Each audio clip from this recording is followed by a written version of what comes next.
Welcome, Ormash, to Talking on the Moon. Thanks for joining me all the way up here. Oh, thank you. This is really dope. I'm very excited. I'm really happy that this is like the first metaverse blockchain podcast, right? On the moon. I mean, On it's the all the above. Yeah. Like first blockchain metaverse podcast studio, first one on Earth, first one on the moon, first one in the metaverse. That's what I'm running with. This is So really thanks for dope. being up here. How was the Yeah. ride up? Oh, it was really cool. It was really like fast. It was really a matter of just like clicking a link and that link takes you to the moon. So It's amazing being in the future, isn't it? Like people say, wouldn't it be neat to be alive in the 1600s and churn butter? Are you kidding me? You clicked the link and you made it to the moon in a second. It's incredible. yeah, yeah, the travel has just like the speed of travel is just I think, like we don't. right. Why? Why do I need to sit in a plane for 5 hours I go when through I could just? TSA.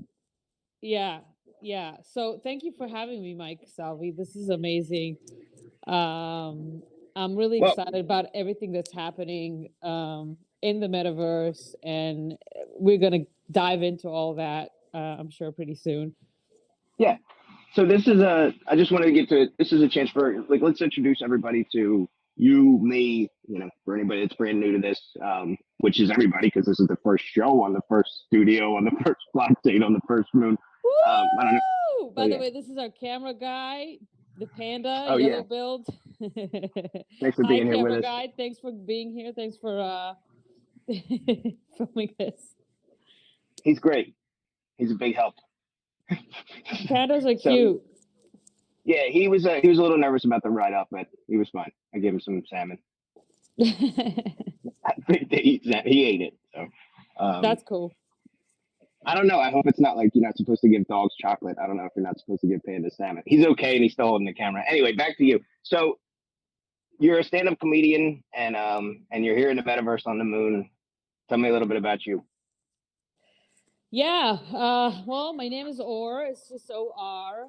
I am a stand-up comedian. I'm originally from Tel Aviv, but I live in Los Angeles and I'm doing shows in LA, New York, and around the states. I happened to get into the NFT world following a weird vision that I had about 2 months ago when I was in the Getty Center. That told me that I need to fly to New York in 4 days, and I didn't know why and what. And then I told my sister Fear about it, and we started kind of like looking for flights. I said maybe I'll do some stand up there, and then we saw there's an NFT NYC conference, and everything kind of really fell into place. And I booked a flight to New York without even tickets to NFT NYC, by the way. That's incredible. But following some sort of vision that I need to be there for some reason. I didn't know much about NFTs. I didn't have an NFT project. I just came there as a creator and an artist. And Can I ask on you a the question? yeah, Back to this vision. So just for people that don't know, the Getty Center. That's nothing like the Staples Center, is it? Okay, you're talking like this is a you gas mean station. crypto.com? No, the Getty Center is a museum. So I Oh, it's a was museum. Oh, it okay, was great. it was interesting because my sister and I were just we were seeing visiting the Van like a it was Van Gogh, and we were watching an art piece by Van Gogh when I got this weird feeling that told me you need to get to New York in 4 days. And I had these words like I had NFT, and I was like, I didn't even know what an NFT. I heard about it, but I didn't know what it is. Um, and then I remember I told Ophir just before I booked the ticket, I was like, Ophir, what if this like am I just booking a ticket to New York? Why? What I like I need a sign, and I asked for a sign. And we went and we ate some fish at a restaurant, and I went to the bathroom. And on the bathroom wall was a huge picture of Times Square. That was And it. that was it for me. And then I went back to Ophir. I was like, listen, we're going to New York. Like, you're coming too. And she was like, fuck yeah. And then we ended up in New York. Um, we got 2 tickets to NFT NYC, even though it was completely sold out. That's a whole different story. And on the first day of NFT NYC, I see this stand-up comedian on stage talking about, being the first crypto comic and having NFT series and doing all this stuff and doing all this like cool stuff. And it's being really funny. By the way, doing a set at 9 o'clock in the morning for a room full of like NFT people that have not even yet woken up, and fucking killing it. And I was like, who the hell is this guy? And so it was you. I came and I talked to you and I introduced myself. I was like, yo, like I'm a comedian too. I'm from LA. And we kind of hit it off ever since and dove into the metaverse world, which is so interesting.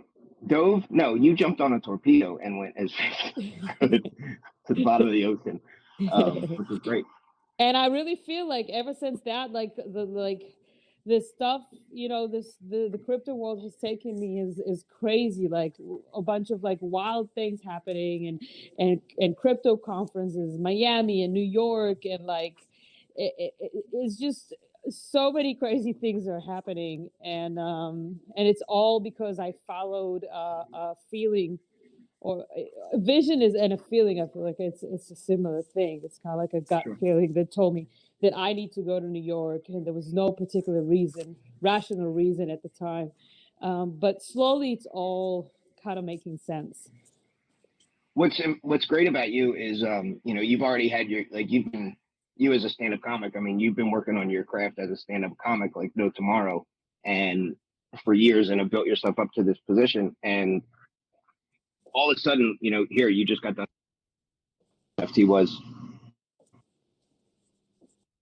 had no idea what an NFT was, and then all of a sudden you took a plane to New York, you did all this stuff, and you just adapted your craft already over into this space, and that's what a lot of people can do. I say all the time, like whether you weave baskets or whatever, you just kind of pick your craft up, and if you're willing to take the time to learn, which is not going to be overnight, it might take you a few months to really grasp this stuff.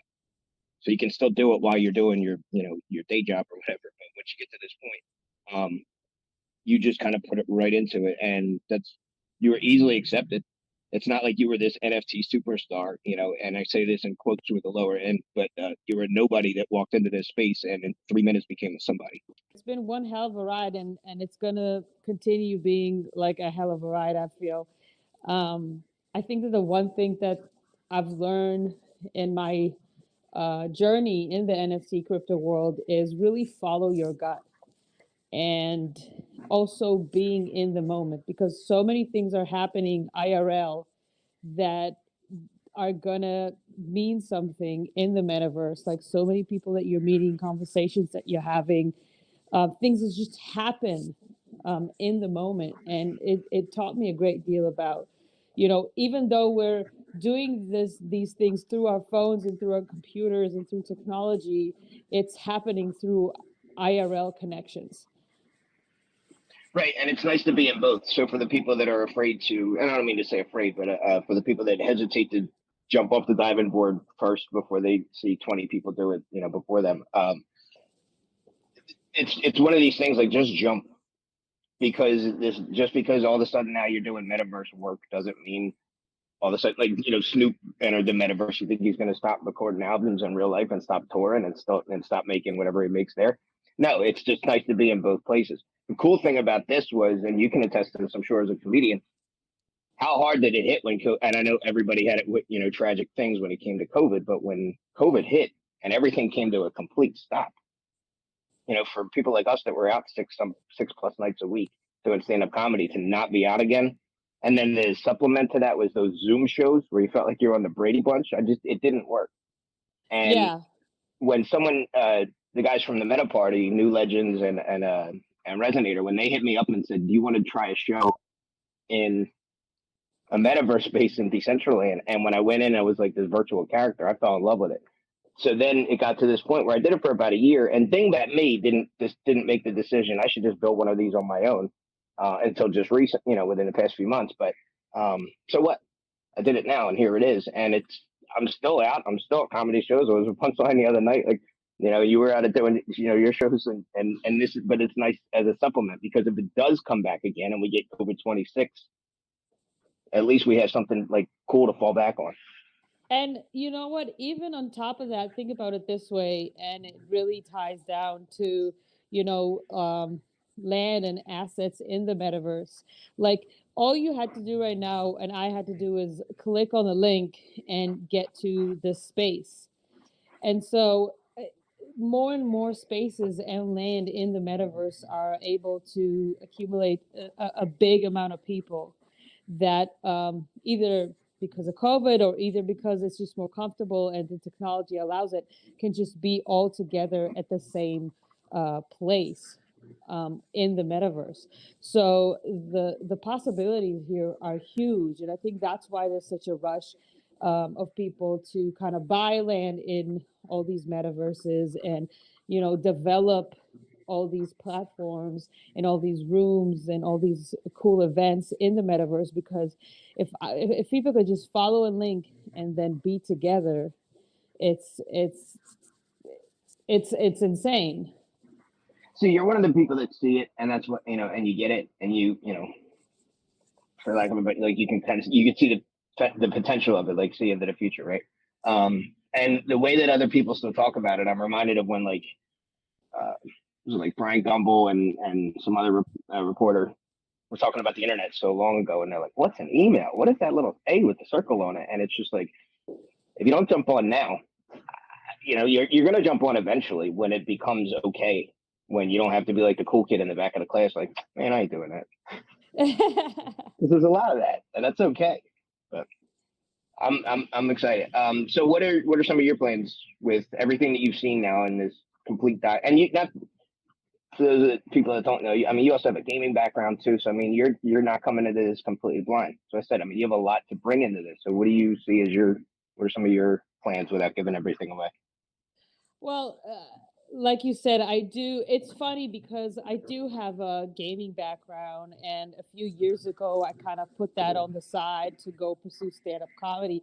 And I always felt like me doing stand up comedy is like something I'm giving up on all this stuff and all this background I have and all this passion I have in comedy. And finally, for the first time in my life, I feel like there's a real opportunity to connect the two in the metaverse, means gaming and comedy, and the opportunity to bring people together through laughter and playfulness in a metaverse in the space. But I think that before we even talk about that stuff, we should kind of, because a lot of people are like, what the fuck is a metaverse?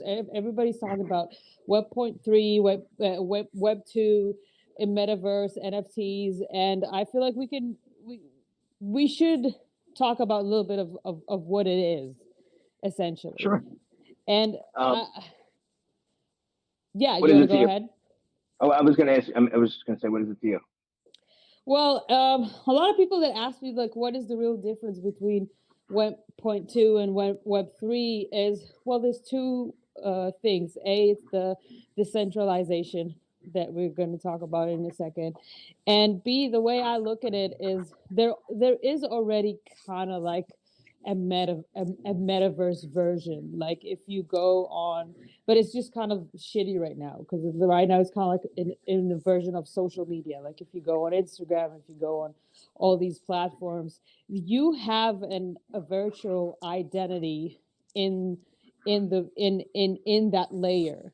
Sure. You already have a virtual identity, but the way it looks is kind of like a list form. So you scroll through like a list of videos or posts or reels or tweets or whatever it is. The metaverse, the way I see it, is you have the same virtual identity, but everything is visually more more appealing, and you can actually walk around and you can play around, and everything is three-dimensional. Everything could be in VR as well. And what I think the most important thing is that it's more of a fair structure because it's decentralized. It's not owned by one organization that kind of makes its profit by everyone's content. And And it's having the ability to lock you out too. Sure. and having the ability to just lock you out and say, no, you're blocked, you're not, we don't agree with that, or whatever it is. It's more of a democratized Is that a word? Democratize. I like decentralization better. And Yeah. before, but yeah, no, and it's interesting. I mean, before we get into that, it's interesting when you say that about social media profiles. We already have this, like these digital profiles out there. We do, and it's like it's like a list you just have to scroll through. It's almost like a second. It's like a two-dimensional layer. And imagine your Instagram profile, your Twitter profile, your Facebook profile. If they were all three different houses on a land or whatever, and that you could still walk into the one building and click and look at all your pictures, go into the other one, see all the stuff that your art, whatever you draw, whatever you're into, pictures of you fishing, all the same shit we've already been doing since 2005 with all these platforms that have been introduced. Now just Yeah. on the better, more graduated level. That's why. So for anyone that's familiar with Second Life, but the only challenge with that is that a lot of people say it was way ahead. It was too ahead of its time.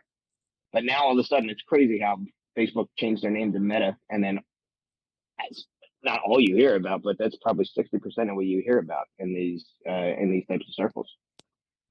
Yeah. Yeah. Probably a lot more, but yeah. Yeah. I agree. And if you think about it this way, it's like if you have a shop in real life, or even a website, a Web 2.2 website, is like the amount of traffic means the amount of people that log into your website is kind of like determines the value in a way of your website. So if you instead of website say, well, this is a room, and in the room you can actually walk around instead of browsing, you just walk around and you can play and you can interact, and you can actually have NFTs that are usable. You know, we could have NFTs that are works of art that you hang on the walls that people can buy. You can have flying NFTs in the sky. You can have NFTs that you wear. For example, like right now, we could have had an option where I wanted to purchase a dress, which this dress is an NFT, and I can have that dress on my avatar, and I can look fly in the metaverse. I was visiting the Seen a lot of that. store. I was visiting a store in Miami last conference, and I saw these beautiful Gucci glasses, and it was like $2,500. Of course, I wasn't gonna buy it, but then I was like, even if I was gonna buy it, why would I buy this if it doesn't have its own NFT, its own digital representation?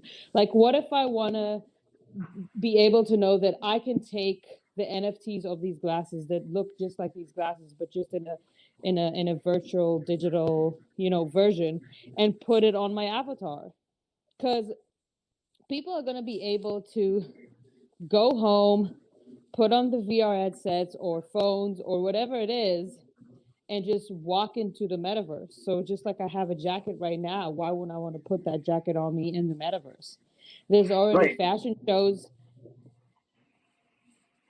Yeah, Yeah. there's fashion. There's all these things. Yeah, there's fashion. Yeah, I mean, can you imagine like you walking down the street and it's like oh, like they recognize you because of your jacket or because your hat or I mean, that's how it goes. In the Decentraland shows that I've been doing with Meta Party, one of the people that are just constantly there that makes all these different like meta gear and whatever made me a ninja outfit and sent it to me.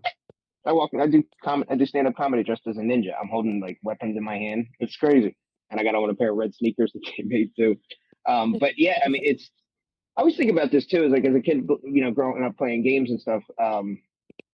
I mean, even the recent things like Tony Hawk's Pro Skater is a fun game for everybody. You know what else is a lot of fun for me too? Arkham Knight. And I always thought of this as like you could combine that same character. Could you imagine being able to skateboard and then jump into the Batmobile, shoot shit up or whatever, and then jump out and 360 flip down like I don't know Gotham courthouse or something. And essentially in my head that's where things are going, where you'll be able to take your character, pick up pieces, be able to go. I mean, there's not that you can skate on them yet, but in Decentraland there's skate parks. You can have a skateboard as an accessory, and you can at least walk by it and take pictures. But it's still just the beginning stages. So to Yeah, see the where that's technology all going, it's cool. and the technology is really, really, really evolving. So, right now, you can skateboard, you can't, but they're already building technology that's gonna um, make you feel like you're in the space. Like, did you see all those there's on Instagram all those VR videos of people just like like falling, tripping. Accidentally, there's this guy that accidentally beat his daughter up because he was playing a boxing game and she was in the way and in Yes. real life, and he Yeah. couldn't even Yeah. see her. And Yeah. I've so, seen all this. Yeah. and and so I feel like now the race is really all these companies trying to um, make you feel in real life as they can with virtual reality or in the in whatever metaverse it is. So like they're competing, and I remember it was maybe 6 years ago when Oculus.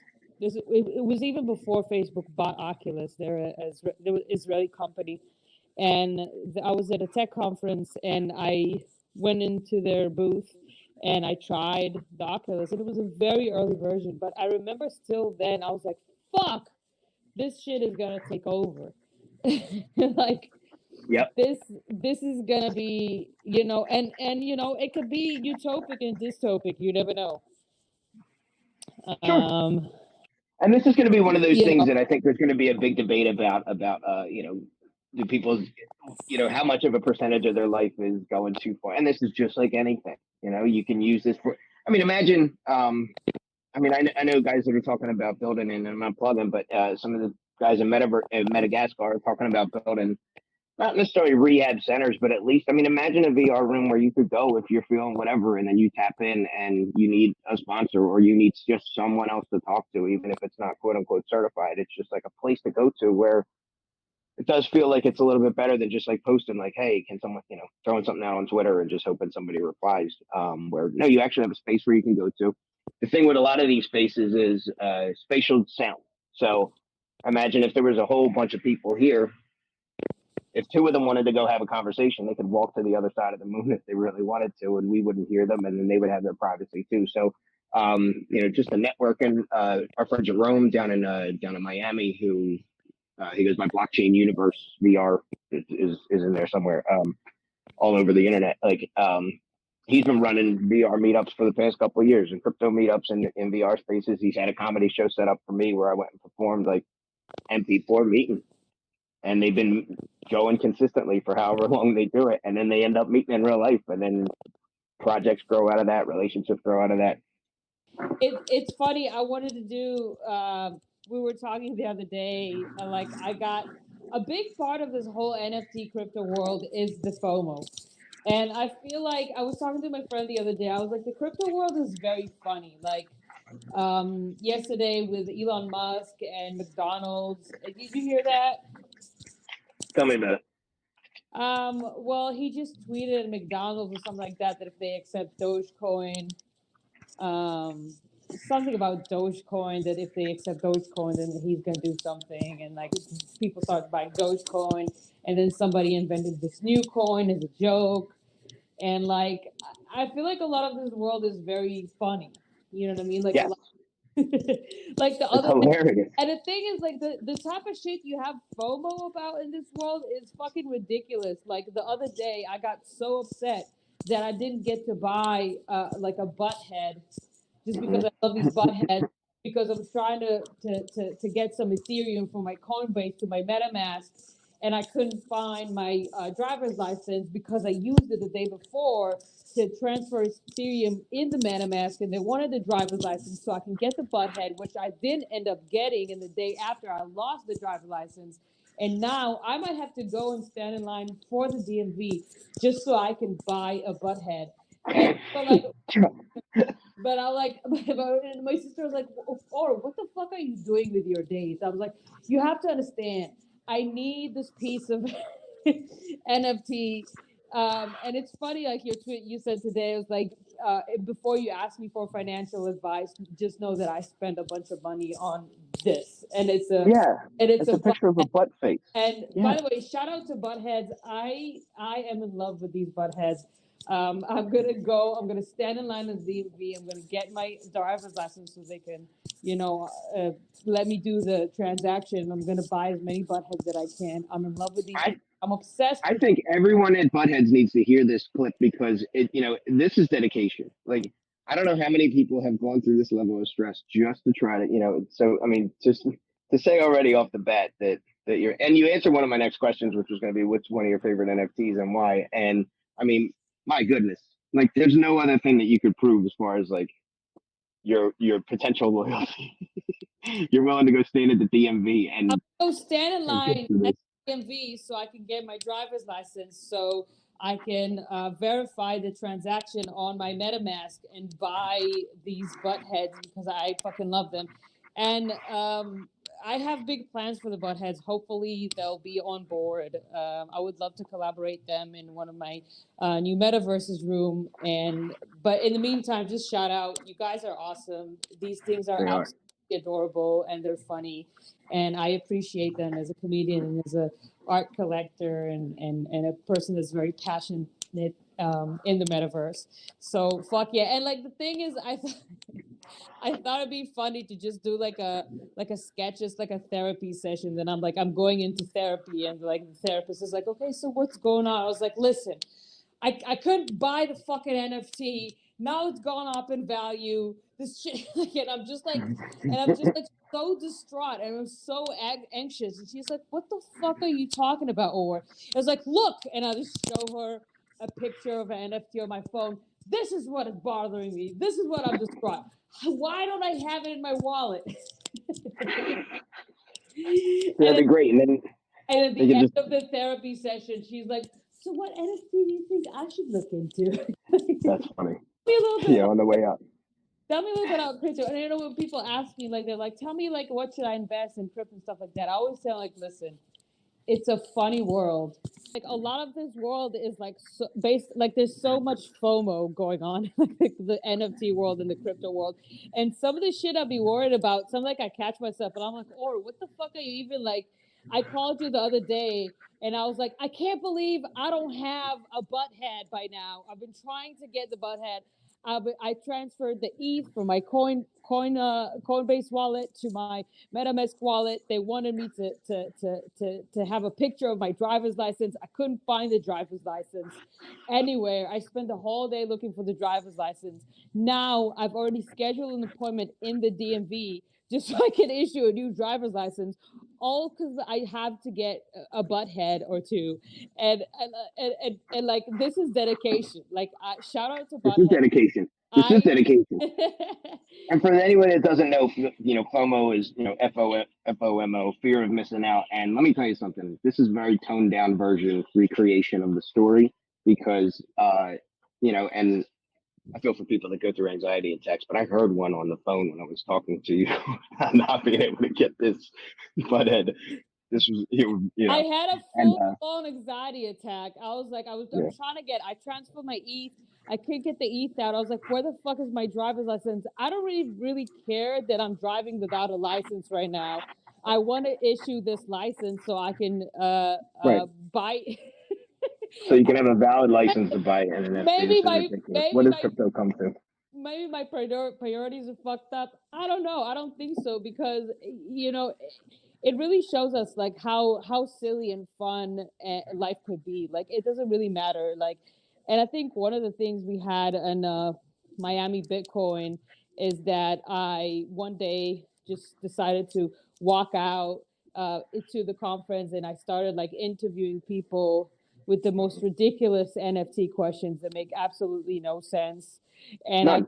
I went to all these people in suits. I was like, so how do you feel about NFT stealing your jobs and or NFT stealing our men? Like I would go to like I would just say ridiculous shit, and people were like, they came to me after this, like, damn, or that was just like a really good mental emotional break. Like everything is very serious and very intense, and you just came here and you just like fucked around. And I was like, because crypto world is a funny world. I mean, there's a lot of money in it. It's very serious, and you can lose a lot of money too. But if you think about it, things can go up in a coin can go up in value based on a joke or on a random tweet. Not really random, Right. mostly Elon Musk's tweets, but like a tweet that Elon can do, and now all like this effect, this like snowball effect happens, and now people are making millions of dollars Right.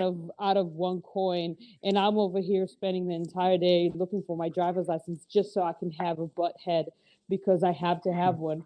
And there's room for all this in this space. And it well, that's why it was very easy. I mean, I jumped on the opportunity 5 years ago when I went to my first conference, and it actually was suggested by a friend of mine named Nathan, who ran up to me after one of my sets at a show and was like, I do crypto conferences. He saw me do a bunch of Bitcoin material. He was like, I do crypto conferences. You have to come. He was like, they're always boring, and I'll put you right at the end and entertain people at the end of the night. And by doing that, I mean, I saw it immediately, and they're fun. These events are fun. Not to take anything away from like the decentralized dance party. Okay, you don't get that in most places. Decentralized dance party is a bunch of people that meet up in the middle of the street and go dancing, and it's exactly what it sounds like, a decentralized dance party. Like You mean that's fun. The in the group. middle of the street in the central and metaverse? No, I'm talking about in real life, like in Houston What? or in Philadelphia. Yeah, in Miami, like these things happen. Like wherever people go, they meet and they just go dance. So I'm just saying, like, there's already a group of people that are having fun, and then there's ones that are starving for fun, and it's so easy to jump in here and look like a rock star when you make somebody crack up for 2 minutes because this place is ridiculous. And yeah, you were interviewing people with what was it, with like a teddy bear as you pretending to be your microphone, and a T-shirt, I think, like rolled up in a ball, like and it was just like they're just staring at you. It was silly, and then they get the question like they're expecting. I don't know what they're expecting, but I don't think they were expecting. How do you feel about NFTs stealing all our men? And you're right. Afterwards, like the things that the people don't see are going to be when people came up to you afterwards and they're like, "Yeah, that was a great break from this." Yeah, because I think like even through comedy and through the rooms that we're building, is really try to help people feel that life is, you should take it seriously, but not that seriously. Uh, Mm-mm. and nothing really matters. I think like have fun, follow your gut, be in the moment in the IRL too, because that leads to things that are happening in the metaverse. Like these things are very connected. It's not Well, a it's just like, you don't live your life on Instagram. You go live your life and then you post it on Instagram and try to make it look better than it really was. But and it's the same thing. It's just like go live your life in real life, and then also you have the place to do it here. And imagine, like we were talking about before, I went to one meta festival event where you walk up and down the street, and each hut was owned by a different person, and each hut was all their own work. It was like an art festival, and it's like, why does how come this isn't happening already? How come this hasn't been happening? I'm not to say that it isn't, but this should have been happening a long time ago, but it's happening now. Here we are on the moon talking and having in the very first blockchain metaverse podcast studio on the moon. which And is great. it's fun. There's no, we don't need lighting. We don't Mm-mm. need Right. we don't need like a fancy gear. We can just follow a link, meet at the studio in the metaverse. Right. And it's on the blockchain. By the way, who's people who don't really get what is a blockchain? Do you wanna? Sure. I mean, the simplest thing is, it's a public ledger where everybody can see, what's going on, and it's a very broad, open database. But with the things that are built here, so for instance, the platform that we're on now, we're here in a room that is attached to a land called Madagascar. The difference of Madagascar versus Decentraland: Decentraland is a place where you can create an avatar, walk all over the world, teleport to different areas too. So if I'm at my building, I can walk across the street to your building. It's not the same here. The difference here is the way that Madagascar set up is it's a big map, but you click the map, and then whatever is on your property, that's the link. So in this case, Comedyverse takes you to, when you go to the Comedyverse house, it takes you to the Comedyverse art gallery, which then leads you here, and then also to the comedy club. So, but the thing with this is there's freedom in to build this any way that we want to, and this is going to be, especially with these made into NFTs. I mean, they're stuck forever in history and in the world and in database, and they're undoable. Yeah. And they're ours to create however we want. And the thing is if they're stupid and nobody likes them, well, then and nobody buys them. Well, then that's the market's way of telling you either do better or go get a job at UPS. Really. Nobody has to get a job at UPS. Well, someone does because they have to deliver all the Yeah. the redeemables. So, but yeah. Yeah. Dude, there's so much crazy things happening in the world right now. Like Uh, And it's just great to be like a part of it. I feel like I'm for sure I feel like a driver, but I always try to feel like a passenger as much as I can to look around and be like, this is nuts. Like what the hell? And then to be able to get out of the car and run around in the field and play around with NFTs and stress over not being able to buy butt faces and butt head NFTs and whatever else, and wishing you would have bought Bored Apes a long ass time ago, and all those things come to this one and point where it's like you know, just dive in now. yeah, I was saying people think let's say the Bored Ape, there's like this just a fancy PFP, but when you think about the possibility, that Bored Ape could be an avatar in the metaverse. It can. Like right now it's just like a representation of also a potential of what it Hmm. could be. It could be it could be an avatar in the metaverse, like that ape could move and have its own thing and assets and so right now we're looking, a lot of the NFTs right now are like either two-dimensional or maybe there's a little bit of 3D or animation, but you're kind of like buying this, like a very kind of basic version of what's yet to come. Hmm. I So agree. But all this stuff is going to be like the original collectibles and all this stuff too. I mean, imagine this 30, 40, 50 years from now. Um, so it's very interesting to see. So what's huh, moving on from here. I feel like did I ask you your best and worst crypto experience? oh my god. Do you want to start? I'm wondering Okay, which one we should so start with. 2 weeks ago we were at Bitcoin Miami, standing outside. There was a great band playing outside. People were drinking, having a good time after the conference. And I see Mike talking to this guy, and this guy looks like he's really into Mike. And I kind of move a little closer, and this guy's telling him about his balloon, that he has this balloon that is able to fly to space. Um, Yes. and right after he Now, he asked you if you want to join his, but he was like, Mike, do you want to fly on my balloon? You can even tell your little jokes in my balloon. And then that's as where you got me. you can tell your little jokes in my balloon, Mike. Come to my balloon. Did I show you my balloon? I've got a big balloon. My balloon goes to space, Mike. It's not like any balloon. My balloon goes to space. You can come tell your little jokes on my balloon. And then he leaves and kind of like I think he not blew a kiss to you, or like he He gave did you a, not. he did Keep not blow going. a kiss, but in my imagination he did. Okay. All right. Thanks for clarifying. But he kind of looked at you like, "We'll talk, like He call wanted me, to. so, like call me or some shit like that." And then you were like, "I think he wants me to come on, like do comedy on his balloon." And then I look at you and I was like, "Mike, he's gonna fuck you on that balloon." He's gonna Nothing fuck you you on should. his space balloon. Yeah, and you're in a space balloon. You ain't got nowhere to go. So Right. Where am I going to go? Jump out? What am I, Iron Man? you can You know what's even tell crazy? your little jokes in my balloon.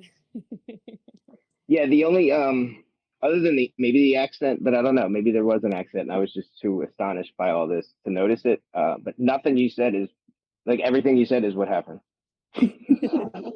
Like everything. I give Well, people here's a accents. question. Yeah, Here's a question that you didn't clarify. Was that your best or worst crypto experience? I think that was my best. Okay. All right, we'll go I with think that my one. worst I crypto don't think I want to know. experience. I think my worst crypto experience is having to go on Monday at 8 o'clock in the morning to issue a new driver's license so I can get a butthead because I still don't have it, and they're probably gonna go up in value, and I'm gonna fucking want to kill myself. Yeah, that will be the worst. All right. Well, then you don't make it sound too bad. Yeah. No, but this crypto world has been like, it's been crazy. It's been crazy. And as I told you, I'm just here looking for Snoop Dogg. I That's my favorite part about you is that so you go to all these different events. You're brand new to all of it. You're soaking it all in, and you did sit down with somebody that you talked about a few things, and they had some like they offered you something music wise. yeah, I played in my You're song, motherfucking yeah. music. Yes, I don't know how much you wanted to, whatever, but and then when they talked to you about it, they made you some type of an offer. Yeah, he The said look on your face, I can get so and so to feature right? on your song. That's what it was. And the look on your face, and you said, "All no disrespect or all due respect, I'm waiting for Snoop Dogg." So that was your best crypto experience and your worst crypto experience. Thanks for sharing. Yep, and there will be so many more. There will be so Uh, many more because the crypto world, dude. Remember when we were at that rich guy's house and he had a phone in the bathroom in the toilet, and then you in the middle of you pissing, somebody would just call the fucking phone, and I you're was like, so tempted. "Hello."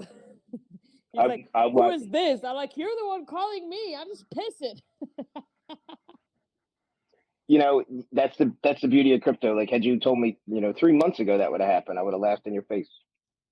I mean, I said, yeah, maybe I would probably do something like that, but to know that it actually came to fruition, it's priceless. So yeah, I mean, you really have to be like ready for whatever's to come, and I have no clue. But trying to get to as many events is great. But even just through all this stuff, I mean, I've met so many people through Twitter Spaces and you name it. This is a really cool space. So as far as new people coming into the space, what do you think? Something like what are like two things that people should know? Um, Follow your gut. Don't be shy. Don't be shy to go in all those like Twitter rooms or whatever, virtual rooms that you can go and introduce yourself. Don't be shy to ask questions because people are here to answer them. There's a really cool thing happening, and we're all part of it, and you are a part of it too. So just be you, do you. Listen to your gut. Don't be shy. Don't be intimidated about all this. Like, not everything has to look like a bored ape, and it's Right. fine. Just do you. Do you. Make sure you tell your story, and you're going to have a group of people that are going to relate to that story, and that story make them feel better. And as a stand-up comedian, we're storytellers, and that's what we do. Musicians do the same thing. Brands do the same thing. Humans are consumers of stories, so make sure, I'd say, um, you give that a thought. Like, what is your story? What is the reason? What is your truth? And stick to that. Don't try to imitate anybody and anything like that. Because who wants to live in a forest made out of the same type of tree? You know what I mean? Well said. I like it. What do you All right. think? Well, I think for new people to come into this space, definitely that. I mean, don't be afraid to break stuff and try stuff out and whatever. But learn as much as you can about there's a with all this comes the responsibility, and with decentralization means that nobody's in charge and you're responsible for all the things that happen. So it's there is the rush of FOMO to hurry up and figure out and get your license and do all these things to buy a token or NFT or whatever it is you like. But along with that comes a lot of responsibility. So I mean, I'm always one to tell people like learn as much as you can about security and protecting all this stuff, because that's ultimately what this is really about. Is about being able to create stuff on your own and to be able to protect all your own assets, whatever they are. Your art is your asset, your brain is your asset, and to be able to know that you can own all that stuff and put it somewhere. That's what I think people should know. Hell yeah. So with all that, where can people follow you? What do you got coming up next? People follow me. You can follow me at Twitter or Mashed Potatoes. My name is Or Mash, so OR space MASH. On Instagram, it's or_mash. Um, we're doing a bunch of, so we're producing like one of the best comedy shows in LA. It's called Supernova. It's an outdoor comedy show made completely by comedians that started in 2020 when out of wanting to give comics a place to go and perform, and it literally became the hottest show in town. So I'll be performing there.